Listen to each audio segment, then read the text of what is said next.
ఒకసారి నర్మద దగ్గరికి వెళ్ళి స్నానం చేసినా నమస్కారం చేసినా ఇప్పుడు ఇక్కడ ఈ క్షణంలో నర్మదా నది గురించి విని నమస్కారం చేసినా పాతకములను తొలగించగలదు. ఇది ఎవరిస్తున్న భయం?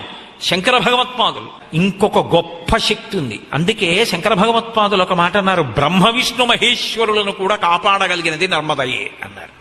నర్మద ఎంత శక్తివంతురాలంటే త్రిమూర్తులను కాపాడుతుంది. వాళ్ళు కూడా రక్షణ పొందాలని ఎప్పుడైనా అనుకుంటే, అధిక తేజస్సు కావాలి అనుకుంటే నర్మదని ప్రార్థన చేస్తారట. అంత గొప్ప నది.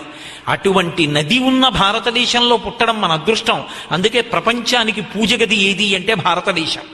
భారతదేశంలో మనం పుట్టడం, ఇక్కడ మనం చక్కగా ఈశ్వరారాధన చేసుకోగలగడం మన అదృష్టం. ఇంట్లో అందరూ సంతోషంగా ఉండాలంటే ఒక్క పూజ గదిలో జాగ్రత్తగా ఈశ్వరుణ్ణి అనుష్ఠానం చేస్తే చాలు, ఇల్లంతా సంతోషంగా ఉంటుంది.